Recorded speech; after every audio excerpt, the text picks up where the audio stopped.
Triple ইঞ্জিনের সরকার চলছে, কিন্তু সমাজের সর্বক্ষেত্রে বলা যায় দুর্যোগ একেবারে দিনের পর দিন ঘনীভূত হচ্ছে।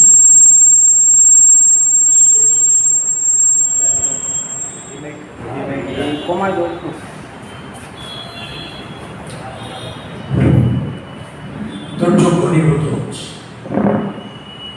এমন অবস্থায় দাঁড়িয়ে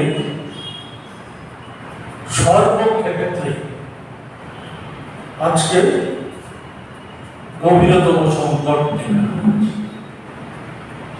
পাহাড়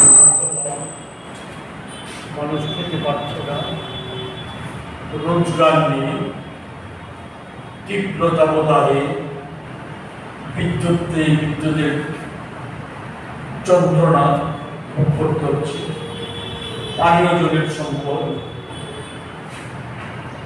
সর্বোপরি দারিদ্রতা একটা অংশের মানুষের আজকে চরম সীমা নিয়ে গেছে।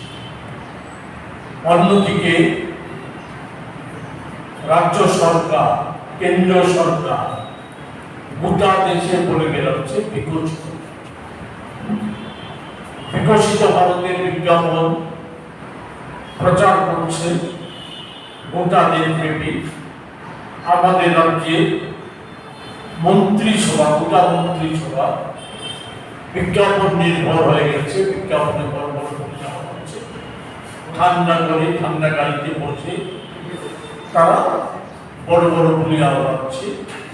আমরা লক্ষ্য করেছি ত্রিপুরায় যখন সম্প্রতি কিছুদিন আগে ভয়ঙ্কর পেট্রোল ডিজেলের সংকট, বিদ্যুৎ সংকট, খাদ্য সংকট, আইন শৃঙ্খলার চরম অবনতি, প্রকাশ্য দিবালোকে সেখানে গুলি চালিয়ে খুন, আরো নানা ধরনের ঘটনা সংঘটিত হচ্ছে।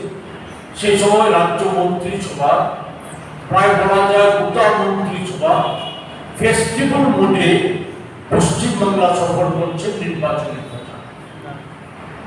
তাদের কোনো দায় দায়িত্ব নেই।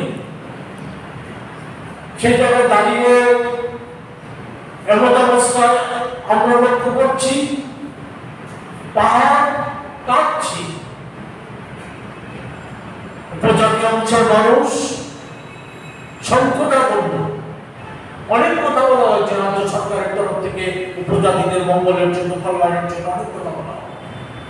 সর্বোপরি এডিসিতে যারা ক্ষমতায় আছে, যারা আজকে রাজ্য সরকারের রিপোর্ট নিয়ে সে তীব্রমাত্রা উপজাতি ধরনের কথা বলে তারাই নির্বিচার উপজাতি মহল্লায় নিয়ে ঘুমিয়েছে।